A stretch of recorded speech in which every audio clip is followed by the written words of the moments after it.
Hello, good morning, and welcome. I'm Christine. We've got a 20-minute 80s ride.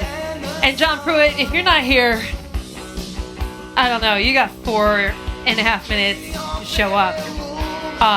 You have asked me for a song over and over and over again as though I could play it every single time there's an 80s ride. And at this point, I am risking overplaying the song.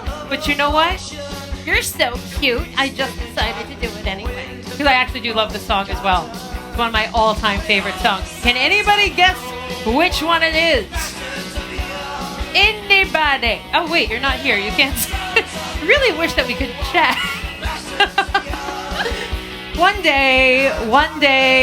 day, fingers crossed, we'll all see each other again. Yeah, right? Anyway, I hope you're here. I don't know. If you have Ghosts back, that's all I know. I am really excited to see that username. That makes me happy. What does it mean? I want to know the story behind that, so please send me a message. In the meantime, I'm going to get some shout-outs to this leaderboard. Hello, Chew Mama. Hello to Italian Princess. Happy 2900th ride. SoCal Gal. We've got Jack Attack and B-Jet. No. Eyeballs. Okay. Chihuahuas. I can see it now. Earlier class, I called someone Harry who was Mary. I mean, I'm sorry. I got it though. I caught it. Hello, Bono, Vox, and... Hang on. Daisuke Girl. Okay, sometimes the letters just sort of go like this.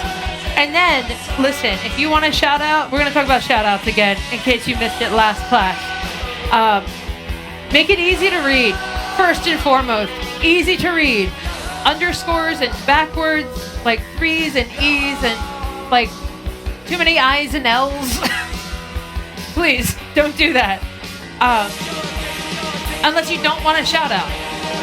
Unless you don't want to shout out, then there's that. Also, please make sure your username inspires you.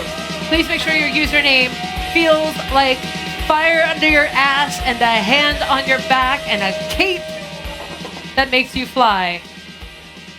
That's the criteria for a excellent username and one that has a chance of getting a shout out, because sometimes there's a lot of people on the rides.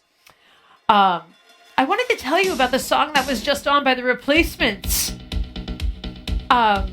Every time I hear The Replacements, I am taken back to 13, 14 years old.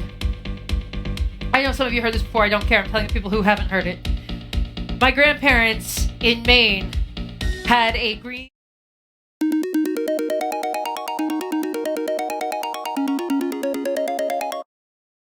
Sears exercise bike in the basement, and I used to listen on my Walkman to The Replacements and read The Once and Future King while riding.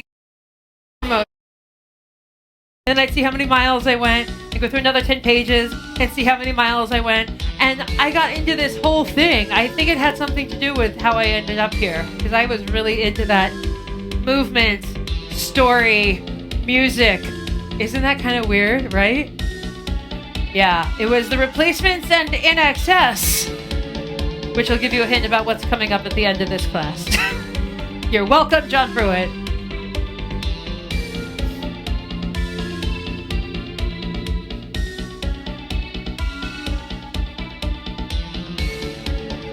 Hello and welcome. I am Christine. We've got a 20-minute 80s ride with a treat for you at the end of this class.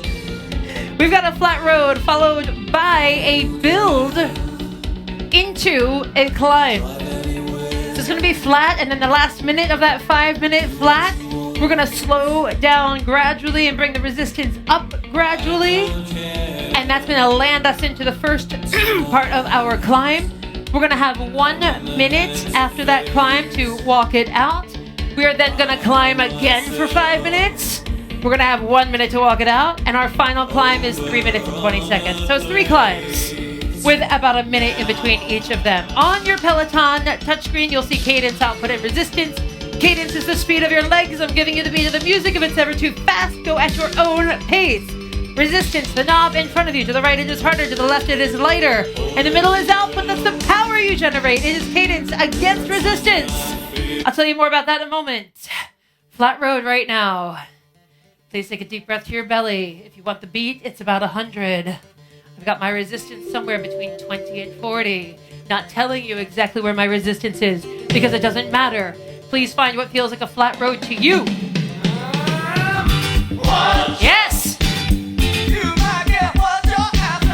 You're hearing a lot of David Byrne lately, and it gives me so much joy.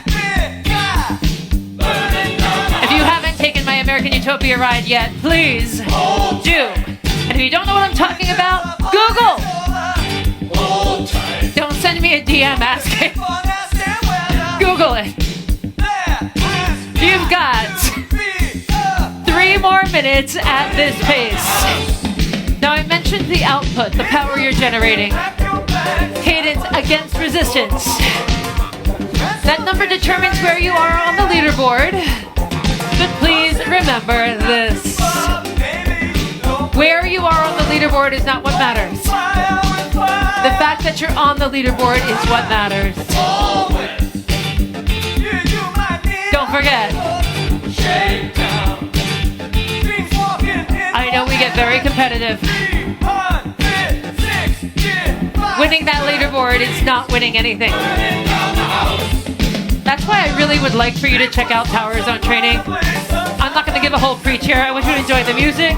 I want you to have fun. But check it out.